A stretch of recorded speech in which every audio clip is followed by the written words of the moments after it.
Seja muito bem-vindo ao Jornal da Record News, que também está ao vivo lá no nosso canal no YouTube e também na nossa página do Facebook. A Defesa Civil de Santa Catarina localizou hoje os corpos de mais 2 vítimas do temporal que atingiu o Vale do Itajaí. Pelo menos 14 pessoas morreram. Um dia depois da tragédia, o sol apareceu e a cidade toda estava mobilizada numa força-tarefa de limpeza. Trabalho duro de remoção da lama e dos entulhos causados pela enxurrada. O seu Orival, de 78 anos, perdeu tudo o que tinha. Eu cheguei dentro de casa, eu sei nadar, né? Então cheguei já de nada para entrar dentro de casa e a mulher ficou sozinha. A água já estava aqui, ó, no peito, assim, ó. Aí veio meus filhos, logo telefonou, né? Telefonar, não podia chegar, né? Porque não tinha como entrar aqui mais, ninguém salvava. Já para Cíntia, a única coisa que restou de mais importante estava nas mãos dela. Lembranças de uma fotografia. Ela perdeu 9 familiares na enxurrada de Presidente Getúlio. Difícil foi reconhecer o corpo de cada um deles. Ela lembra com muito medo como tudo aconteceu. Porque daí saiu a energia, né? Não dava para ver nada. Via a água aumentando, né? Aquele barulho das pedras rolando, dos galhos. Daí a gente viu a lanterna lá dos meus tios lá, né? Eles estavam olhando, foram até buscar minha avó pela janela, né? Porque ela morava na casa sozinha e estava entrando água na casa dela. E não deu tempo do meu tio voltar para casa que a casa foi levada, né? A gente escutou eles berrar assim a hora que a casa foi levada. Durante todo o tempo, as equipes de resgate vasculhavam os locais atingidos. O cão farejador do Corpo de Bombeiros auxiliou nas buscas de pessoas desaparecidas. Nesta residência, uma vítima ainda não foi encontrada. Pelo menos 500 moradores estão desabrigados. Durante toda a manhã desta sexta-feira, o prefeito de Presidente Getúlio esteve reunido com o chefe da Defesa Civil Estadual e também com autoridades do Corpo de Bombeiros e da Polícia Militar. Foi decidido que a partir da manhã deste sábado, o acesso principal da cidade será controlado pela Polícia Militar para evitar eventuais transtornos. Além disso, o prefeito decretou o estado de calamidade pública aqui em Presidente Getúlio.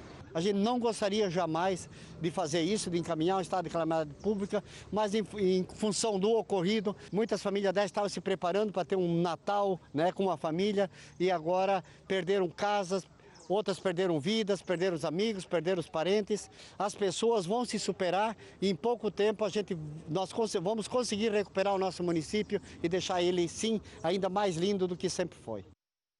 O governo federal publicou uma portaria que vai exigir teste do coronavírus para brasileiros e também estrangeiros que queiram entrar no país a partir do dia 30 de dezembro.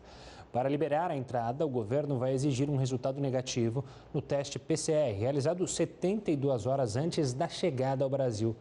Quem não se submeter à regra poderá ser deportado, ter pedido de asilo negado ou então pagar multa. A exigência já é aplicada em países da Europa, Ásia e de outros países da América Latina para evitar a chegada de pessoas contaminadas pelo coronavírus. E a demanda por testes rápidos nas farmácias segue em alta. De acordo com dados da Abrafarma, a associação que representa as redes de drogarias, entre 7 e 13 de dezembro, o número chegou a 110.046, o que é maior que os 108.801 da última semana de novembro. O total de casos positivos também voltou a subir e ficou em aproximadamente 17% das testagens. E não é somente aqui no Brasil que as pessoas vão precisar de testes para poder entrar no país. Em diversos locais também estão sendo exigidos, além dos testes, uma quarentena, veja só. Apesar da recomendação, ainda para que as pessoas não façam viagens, vários países vêm abrindo as fronteiras para os estrangeiros. Mas não é todo mundo que consegue simplesmente entrar nos países. De acordo com a Agência Nacional de Aviação Civil, o número de decolagens caiu 70% em outubro, isso em relação ao mesmo período do ano passado. Essas restrições são diversas. Vão desde apresentar um formulário de imigração e não ter sintomas do coronavírus no momento do desembarque, até fazer uma quarentena de 14 dias após a chegada. Até agora, apenas 11 países liberaram a visita de passageiros vindos do Brasil sem testes ou então quarentena. Entre eles estão a Colômbia, o México e a Turquia. Pelo menos 78 países ainda não permitem a entrada de pessoas que estavam por aqui nos últimos 14 dias. Esse é o caso, por exemplo, da Alemanha, do Canadá e Estados Unidos. Nos Estados Unidos, a exceção é somente para os cidadãos americanos, residentes e também familiares. E ainda tem os países que liberaram a visita de passageiros vindos do Brasil apenas com a quarentena. É o caso de 9 países, incluindo a Tailândia, Cuba e o Reino Unido. Mais de 70 liberaram entrada para aqueles que fizeram o teste e apresentam o resultado negativo. Centenas de estudantes da Nigéria que haviam sido sequestrados pelo grupo terrorista Boko Haram finalmente vão poder voltar para casa. Os jovens se encontraram com autoridades do país para comemorar a libertação. O sequestro foi na semana passada, quando homens armados invadiram uma escola. As vítimas foram soltas ontem à noite e devem passar por uma avaliação médica antes de encontrar com a família. E olha, pelo menos 1.000 motoristas ficaram presos em congestionamentos provocados pela nevasca que atinge o Japão. Novos acessos à Morro do Vento Norte foram fechados para evitar que mais carros ficassem presos na neve. Motoristas receberam suprimentos e combustível para manter os veículos funcionando até a situação melhorar. Bombeiros e as Forças Armadas trabalham para limpar a região. O Tribunal Especial Misto adiou para o dia 28 de dezembro o depoimento do governador afastado do Rio, Wilson Witzel. Nesta fase, Witzel vai poder se defender. Inicialmente, o procedimento estava marcado para ocorrer nesta sexta, mas o tribunal não conseguiu ouvir as 27 testemunhas do caso. O processo contra o governador afastado é baseado em supostos desvios financeiros na área da saúde durante a pandemia e irregularidades na construção de hospitais de campanha. A Alemanha se prepara para a vacinação contra o coronavírus. Quais são as diferenças entre o esquema que será feito lá e o nosso? O Heródoto explica para a gente. Uma boa noite, Heródoto. Olá, Gustavo. Boa noite a todos os amigos aqui do nosso Jornal da Record News. Olha, de fato, chama bastante atenção a maneira pela qual a vacinação está sendo organizada na Alemanha. E eu até fui fazer um levantamento e eu fiquei procurando alguma briga, alguma confusão, uma briga entre a primeira-ministra Angela Merkel e o presidente de alguns estados. Não tem briga, não tem coisa, nada. E mais, não tem disputa. E eles fizeram um negócio extremamente organizado. Tanto assim que a vacinação efetiva ela começa na semana que vem, no dia 27. Aí eu fui olhar qual é a vacina que eles vão usar na Alemanha. A vacina é da Pfizer. Nós até já contamos aqui para o pessoal que acompanha o jornal que essa vacina da Pfizer foi feita em parceria com a empresa da própria Alemanha, chamada BioNTech, ou BioNTech, como eles dizem lá em inglês. E ela então começa a ser aplicada no dia 27. Agora, a pergunta que não quer calar, tenho certeza que todo mundo gostaria de saber, é o seguinte: afinal de contas, quem serão as primeiras pessoas a serem vacinadas na Alemanha? E aí eu fiz um levantamento, é o seguinte: as primeiras pessoas que vão ser vacinadas são pessoas que estão com mais de 80 anos de idade. Olha que interessante, porque na Alemanha se vive mais do que no Brasil. Então, pessoas com mais de 80 anos de idade vão ser preferidas. Imediatamente depois, nós teremos as pessoas que estão doentes e as pessoas, então, que estão em asilos, etc. Esse é o primeiro grupo. Não é político, não é celebridade. O primeiro grupo são as pessoas com mais de 80 anos de idade que estão precisando da vacina. Qual é o segundo grupo? Bom, o segundo grupo, logicamente, é o pessoal que trabalha na frente, na linha de frente. Então, são médicos e enfermeiros que vão ser vacinados imediatamente como segundo grupo. No terceiro grupo, me chamou a atenção o seguinte: serão vacinados professores, policiais e, vocês não vão acreditar, nesse grupo está caixa de supermercado. Olha que coisa interessante, Gustavo. Caixa de supermercado é tão importante como professor e policiais, por esse motivo eles estão no terceiro grupo. O que acontece é o seguinte: cada estado lá vai organizar a forma de vacinação. Então, o cidadão, primeiro, ele vai no posto de saúde, faz uma entrevista, conversa com a pessoa para saber se ele não está com problema, etc, etc.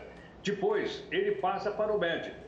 Aí o médico faz um rápido exame para saber se a pessoa está ou não apta a receber a vacina da Pfizer. Aí, terceiro, passa a outra sala, ele toma a injeção. Opa, toma a injeção, pode ir para casa? Não, na Alemanha não. Ele vai ter que ficar numa outra sala durante pelo menos 15 minutos para saber se, porventura, a pessoa não teve alguma reação ou pode ter acontecido qualquer coisa. Então, essas são as etapas que estão acontecendo na Alemanha. Outra coisa também é o seguinte: eles começam, no dia 27, 2 dias depois do Natal, imunizando 3 milhões de pessoas na Alemanha. Já começa com 3 milhões.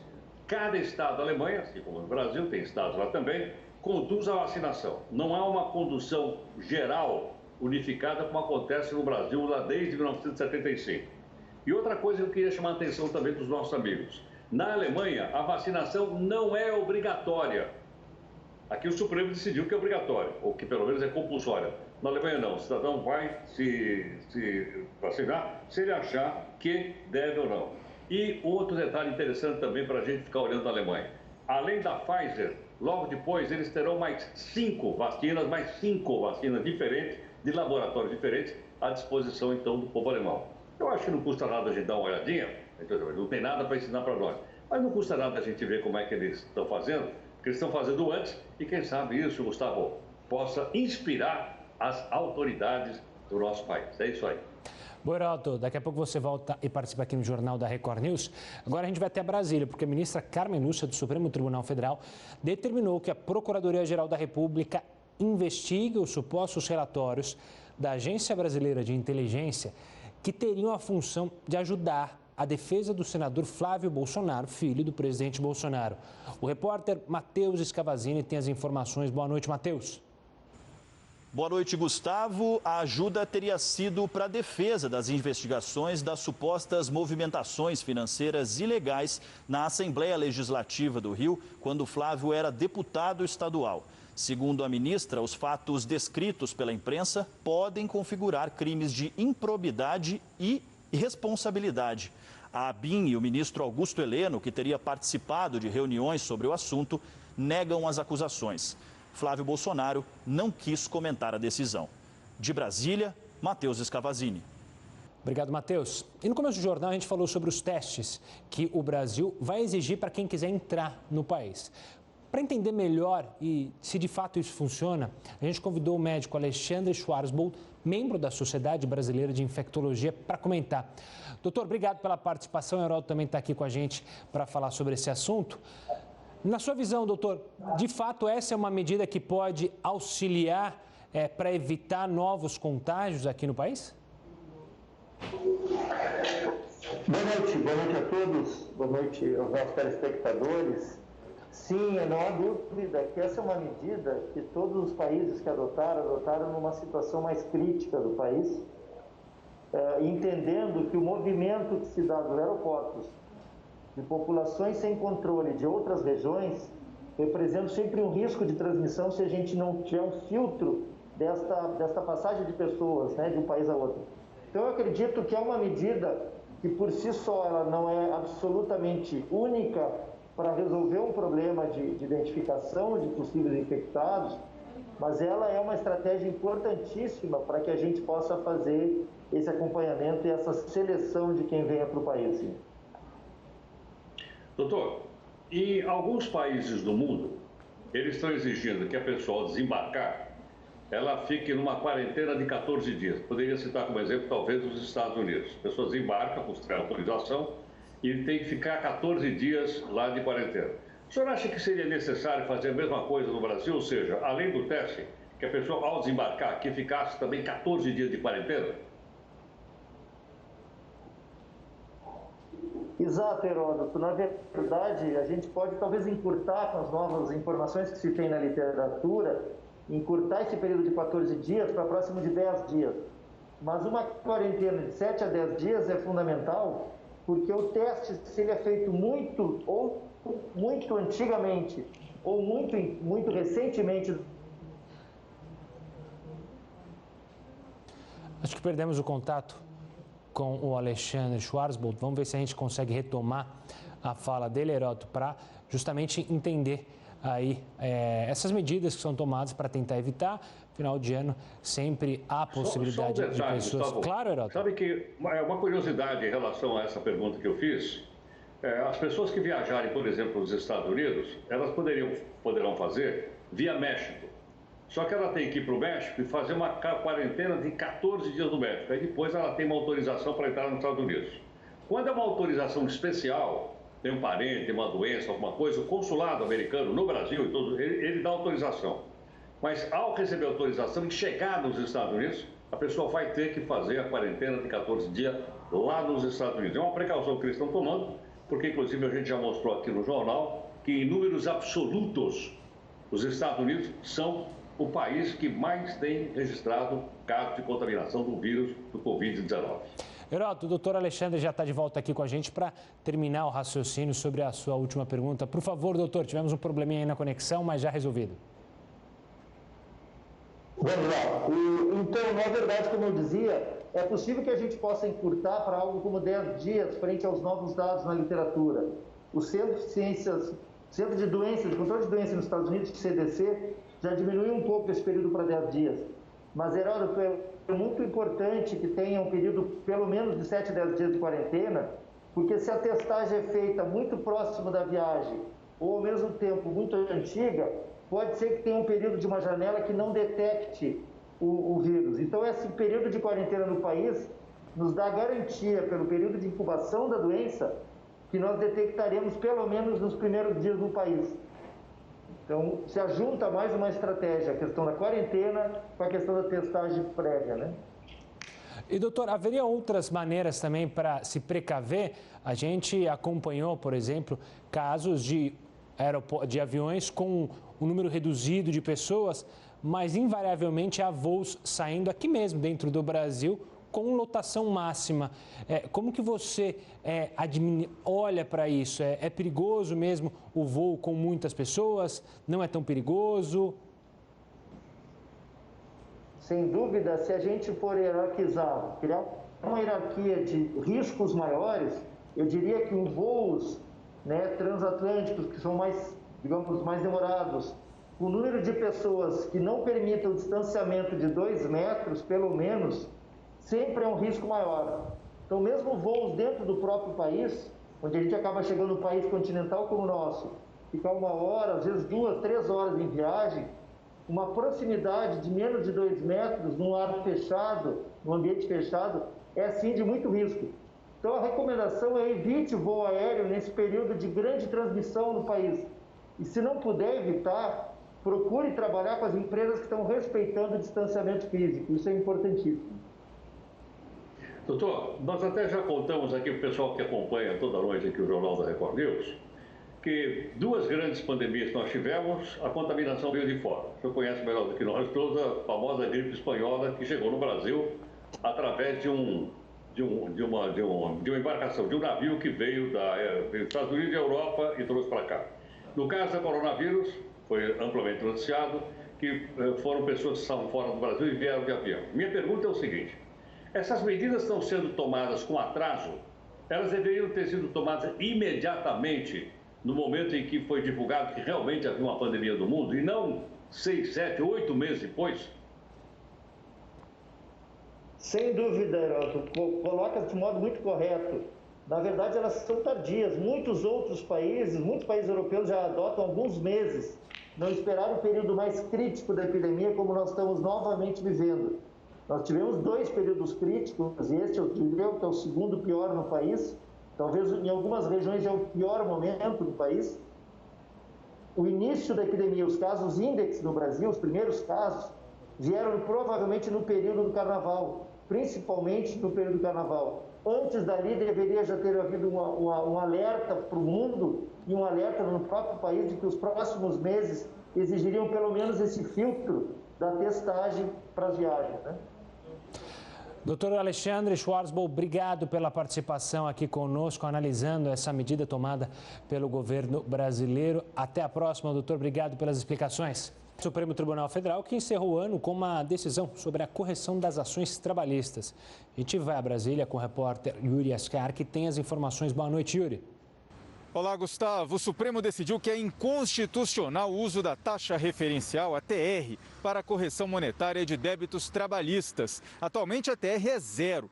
A maioria dos ministros concordou que devem ser aplicados o índice de inflação IPCA-E e a taxa Selic. A decisão afeta o valor final do que os trabalhadores têm a receber em todas as ações que tramitam na Justiça do Trabalho, mas não vale para os casos em que o pagamento já foi realizado. Gustavo. Obrigado, Yuri. E neste domingo, é bom lembrar, acontece o segundo turno da eleição, que vai definir o prefeito de Macapá, no Amapá. Concorrem ao cargo os candidatos Dr. Furlan, do Cidadania, e Josiel Alcolumbre, do DEM. O processo eleitoral em Macapá foi adiado devido ao apagão que no começo de novembro afetou todo o estado. E olha, a Justiça voltou atrás e suspendeu a liminar que determinava o fechamento do comércio e proibia a entrada de turistas em Búzios. Grande polêmica envolvendo o fechamento do comércio e serviços no balneário de Búzios, na região dos Lagos. A Justiça suspendeu nesta sexta-feira a liminar que permitia o fechamento da cidade. O atual procurador-geral do município falou sobre a decisão. Então, a partir desse momento, as medidas restritivas vão ser diminuídas e volta a vigorar o decreto proferido pelo prefeito Henrique Gomes. A região dos Lagos tem sido bastante afetada pelo coronavírus e o número de infectados é crescente. Na cidade de Búzios, os casos confirmados chegam a 2.478, com 25 mortes no município, de acordo com o último boletim divulgado pela Prefeitura. O impasse entre a Justiça e o município de Búzios gerou insatisfação. Antes da decisão do Tribunal de Justiça do Rio de Janeiro, empresários, comerciantes, ambulantes e todos os que não aceitaram o lockdown se manifestaram de forma pacífica na entrada da cidade. Pela decisão anterior, restaurantes voltariam a funcionar somente em sistema de delivery e só estaria permitido o funcionamento de lojas de serviços essenciais, respeitando a ocupação máxima de 30% da capacidade. Com a decisão judicial, volta a valer o decreto de 10 de dezembro de 2020, que estabelece a ocupação máxima de 50% nos estabelecimentos comerciais e possibilita a entrada de turistas na cidade mediante a apresentação de QR Code. Uma das formas de combater o desmatamento é multar e bloquear bens. Heródoto Barbeiro, qual é o papel, então, que a Advocacia Geral da União tem nesse processo? Gustavo, essa é a notícia mais recente, porque nós tratamos aí durante vários meses a respeito da queimada da Amazônia, desmatamento da Amazônia. Nós contamos aqui, inclusive, a formação de um grupo aí em Brasília, comandado pelo vice-presidente Mourão, e mais a presença das Forças Armadas, mais a Polícia Federal, enfim, uma quantidade enorme de ações brasileiras por causa de uma pressão internacional muito forte.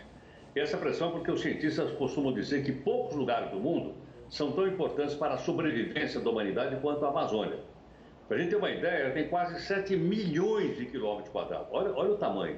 E uma coisa importante que a gente precisa lembrar, ela não está só no Brasil, não. Ela está no Brasil e mais 8 países aqui do continente sul-americano. E essa floresta é o símbolo da força da natureza e tem um papel fundamental na estabilidade do clima e também da chuva de uma maneira geral. Olha, na floresta vive mais de 40 mil espécies de plantas, 400 mamíferos, 1.300 pássaros e vai por aí afora. E ela também é uma região que concentra 1/5 da água doce do mundo, com rios maravilhosos e inigualáveis que a população, inclusive, usa para moradores. E é exatamente agora uma nova ação feita pela Advocacia Geral da União, que tem uma força-tarefa na Amazônia. O que eles fizeram?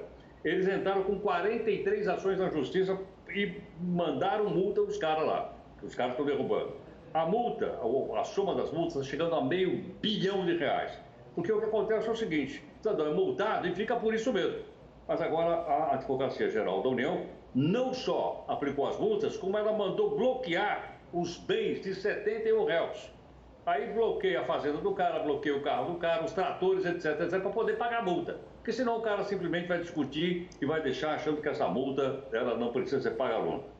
Detalhe interessante, essa ação da Advocacia Geral da União é a 4ª ação, é o 4º lote.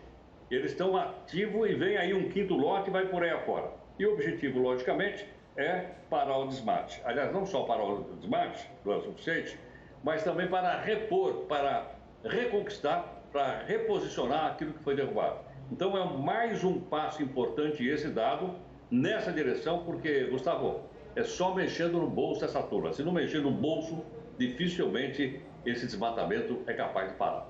De fato. O Heródoto volta daqui a pouquinho aqui com a gente, ainda nessa edição do Jornal da Record News. Agora a gente vai até Minas, porque o Ministério Público de Minas denunciou nesta sexta Aécio Neves, lembra dele? E mais 15 pessoas por elos de crimes de peculato, corrupção e lavagem de dinheiro nas obras da cidade administrativa, que é a sede do governo estadual. De acordo com as investigações, as irregularidades aconteceram entre 2007 e 2010. Elas só foram descobertas 6 anos depois por meio de delação premiada durante a Operação Lava Jato. De acordo com as investigações, 3% dos valores pagos às empresas contratadas foram entregues a Aécio Neves. Ele nega as acusações. Os prejuízos aos cofres públicos chegam a 50 milhões de reais. Janeiro está chegando e com ele vem um monte de conta, né?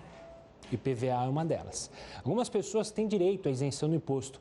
Quem vai explicar quais são é Yuri Aurélio, especialista em direito tributário e professor do Damásio Educacional. Yuri, obrigado pela participação aqui conosco no Jornal da Record News. Quais são os grupos de pessoas que têm direito justamente a buscar essa isenção do IPVA? Boa noite, Gustavo. Bom, o Estado de São Paulo decidiu enrijecer um pouco as regras sobre os critérios que permitem a isenção, sobretudo as pessoas com deficiência física. Hoje as regras estão muito rígidas e passamos a ter dois grupos que permitem a isenção. Dentre elas, pessoas com deficiência física severa, profunda, que necessitem de adaptação ao veículo. Então o critério passa a ser: se a pessoa necessita de alteração veicular, ela está dentro do critério de isenção. E o outro ponto são as pessoas com deficiência mental, intelectual, visual ou autistas que estão impossibilitadas de conduzir o veículo e, como consequência disso, elas também permanecem isentas do IPVA no ano 2021. Professor, a pessoa que dá educação financeira, quando chega agora no mês de dezembro, diz: olha, segura aí a grana, segura o pagamento do 13º, porque você vai ter que pagar umas contas lá no mês de janeiro. E entre aquelas contas que as pessoas têm que botar no caderninho, então, olha, vai ter que pagar o IPVA. Agora, o IPVA, a gente percebe que ele flutua de ano para ano. A gente pergunta o seguinte: como é que é feito o tal cálculo para eu saber se está correto ou não o IPVA que eu estou pagando do meu carro? A alíquota do IPVA, ela está para veículos automotores comuns, ele está prevista em 4% no estado de São Paulo. Existe uma tabela, hoje nós costumamos usar bastante a tabela FIPE como base de cálculo do valor de mercado do veículo. Então a gente tem que tirar como base o valor de mercado do veículo e fazer simplesmente a conta 4% sobre o valor de mercado do veículo. E se, fazendo este cálculo, aquele valor que o boleto do IPVA veio bate com aquele cálculo que o contribuinte fez, está correto o valor do IPVA. E, professor, você mencionou os casos aqui de São Paulo, mas uma pessoa que comprou um carro e que se enquadra nesses casos mencionados pelo senhor, como ela faz para buscar essa isenção? E no caso das pessoas que tinham a isenção e que já não se enquadram no padrão, automaticamente já vai chegar o IPVA na casa delas? As pessoas que já possuem a isenção, independente do quadro que elas estejam, independente de qual parâmetro que elas preencham, a Secretaria da Fazenda fará um recadastramento automático delas e excluirá aquelas que não preencherem mais os requisitos atuais. Então, antigamente elas preenchiam os requisitos, passou a não preencher mais os requisitos, então elas serão excluídas. Aqueles que porventura adquiriram o carro agora e querem verificar se é possível a isenção do IPVA, elas terão que fazer o requerimento perante a Secretaria da Fazenda e Planejamento, o requerimento da isenção do IPVA. Lembrando que para fazer o requerimento da isenção do IPVA, ela precisa ter uma CNH de PCD, e se for a hipótese da pessoa que precisa de alteração do veículo, recomendado que ela tenha o laudo da alteração, até para que seja feita a alteração do cadastro de registro de veículo. Professor, você lembrou agora há pouquinho também que mudou o critério, enfim, algumas pessoas tinham direito, podem não ter mais, etc, etc. Agora, pergunto o seguinte: quem é que tem autoridade para mudar isso ou não? É o governo do Estado? É a Secretaria da Fazenda do Estado? Quem é que pode mudar? A isenção, os critérios de isenção, ela é definida pelo governo do Estado, quando ela é concedida de forma de caráter geral. A questão, quando a gente fala de isenção concedida de forma específica a determinadas pessoas, o secretário pode, a autoridade administrativa pode, analisando cada caso, verificar se há possibilidade ou não da concessão da isenção. Professor, a gente, claro, está falando de São Paulo, teve essa mudança aqui, mas como a gente fala para o Brasil inteiro, é sempre bom salientar. Cada estado tem as suas regras para a isenção ou essa isenção segue um padrão nacional? cada estado fica, de acordo com a sua autonomia, liberado para definir os critérios que serão utilizados como autorizadores da isenção. Então, para o estado de São Paulo, nós temos esse enrijecimento, né, essa redução. Antigamente nós tínhamos aí 42 doenças que permitiam a isenção e agora reduziu-se a 2 grupos apenas. Pessoas com deficiência com alteração veicular ou pessoas com deficiência que impossibilita a locomoção veicular, que permite um terceiro dirigir o veículo. Em relação aos outros estados, existe sim uma tendência de que os estados procurem seguir critérios estabelecidos em outros, mas isso fica a critério de cada um dos seus governadores. Professor, uma outra questão que eu acho que é interessante, que todo mundo que tem veículo paga, vai ter que pagar, salvo esses que o senhor citou agora, vai ter que pagar IPVA. Mas às vezes a pessoa diz o seguinte: olha, eu pago IPVA, mas continua tendo buraco na rua. Eu pago IPVA, mas tem buraco na estrada, etc. Toda essa grana arrecadada no IPVA, ela é destinada à manutenção de ruas e estradas? O que é feito desse dinheiro aí?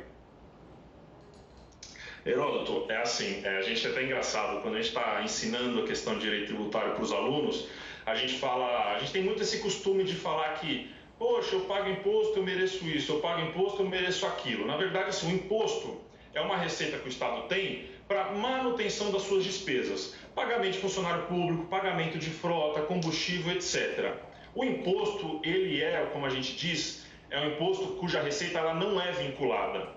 Então, o fato de o contribuinte, proprietário de veículo automotor, realizar o pagamento do IPVA, não significa dizer que o Estado deve vincular aquela receita do IPVA à manutenção das vias públicas. Inclusive, o Estado de São Paulo destina 20% da arrecadação ao Fundeb, como forma de manutenção da educação básica. Professor, obrigado pela participação aqui conosco no Jornal da Record News e pelas explicações. Um forte abraço. Forte abraço também ao Heródoto. A gente se fala na segunda-feira. Agora vamos falar da Suécia. A Suécia, ela decidiu recomendar pela primeira vez o uso de máscara nos transportes públicos nos horários de pico. Nesta semana, o rei Carlos XVI Gustavo afirmou que o país falhou no combate ao coronavírus. A Suécia nunca recomendou o uso de máscaras, por considerar que a eficácia dos objetos não havia sido comprovado, algo que contraria os outros organismos de saúde internacionais. O país está vivendo uma nova fase do coronavírus e também vai adotar novas restrições, como o limite de pessoas dentro dos estabelecimentos e a redução para 4 pessoas por mesa nos restaurantes. A Suécia anunciou hoje que foram registradas 100 mortes em 24 horas. Até agora, são 7.993 mortos no país, que tem 10 milhões e 300 mil habitantes. Nesta semana, durante uma entrevista a um programa que comentava o ano da família real, o rei Carlos XVI Gustavo disse que 2020 foi um ano terrível e que a estratégia nacional de combate ao coronavírus falhou. O país tem uma das taxas de mortalidade per capita por Covid-19 mais altas do mundo e teve mais mortes do que o resto dos países nórdicos juntos. Isso gerou críticas dos países vizinhos, como Noruega, Dinamarca e Finlândia. Eles disseram que a abordagem menos rígida está colocando em risco as suas próprias medidas. Na terça-feira, o primeiro-ministro Stefan Löfven também disse sentir que muitos especialistas subestimaram a segunda onda. Você viu aqui no Jornal da Record News que o Supremo Tribunal Federal decidiu que amantes não têm direito a receber pensões por morte. Vamos ver agora a opinião da Regina Beatriz Tavares da Silva, presidente da Associação de Direito de Famílias e das Sucessões.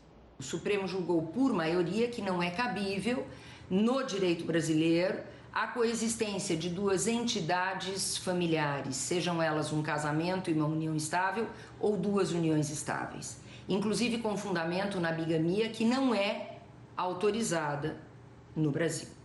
Sobre a boa-fé, referida pela divergência aberta pelo ministro Fachin, que segundo ele haveria na tal relação adulterina, não há a menor possibilidade de aplicar esse princípio para considerar a possibilidade de 2 uniões estáveis simultâneas. A boa-fé, quando há bigamia no casamento, serve para atribuir efeito somente até a sentença que invalida o segundo casamento, e não para conservar os 2 casamentos válidos, como bem ponderou o ministro Toffoli, que acompanhou o ministro relator Alexandre de Moraes. Ou seja, não se pode atribuir a amantes direitos de pensão por morte, direitos de família e direitos de herança.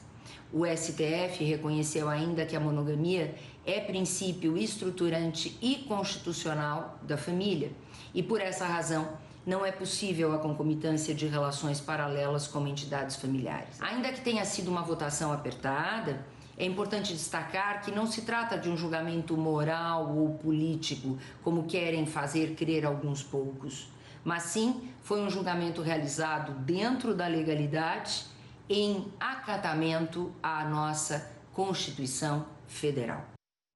E a Câmara dos Deputados aprovou nesta sexta um projeto de lei que pretende garantir acesso gratuito à internet para alunos e professores de educação básica de escolas públicas durante a pandemia.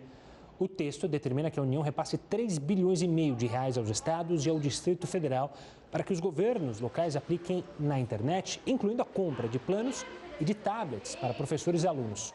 O dinheiro deverá ser transferido até o dia 28 de fevereiro de 2021 em parcela única. O texto ainda precisa passar pelo Senado. No Ceará, um casal passou 20 dias com um bebê que seria adotado. Depois desse tempo, quando obviamente os laços afetivos estavam estabelecidos, uma ordem judicial determinou que a criança retornasse ao abrigo. A chegada do bebê foi muito esperada por Gabriela e Thales.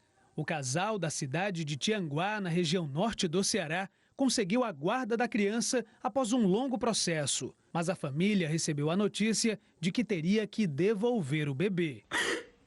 E aí eu disse pra ela, meu Deus, mas como que chegou a minha vez? Se faltava o certificado do curso. Aí ela disse, não, mas o juiz disse que chegou a sua vez. O casal já estava com a criança há quase um mês, quando recebeu uma notificação do juiz da cidade pedindo desculpas e informando que havia acontecido um erro no processo. O problema foi causado pela ausência do certificado de um curso preparatório oferecido aos pais que estão na fila de adoção. O Ministério Público e a Associação Cearense de Magistrados disseram que o procedimento de liberação da criança foi inteiramente ilegal e ocorreu sem o conhecimento do Judiciário. Afirmaram ainda que o abrigo agiu de maneira irregular para que o bebê ficasse com o casal. O casal teria a permissão judicial de se encontrar com o bebê somente dentro do abrigo, mas a direção do acolhimento municipal teria permitido que a criança fosse para a casa dos pais adotivos por 3 finais de semana. A comarca de Tianguá já instaurou o procedimento para apurar possíveis irregularidades. O Ministério Público do Estado do Ceará irá investigar se houve favorecimento para os pretendentes. E o Jornal da Record News fica por aqui. Tenha uma ótima noite e até amanhã.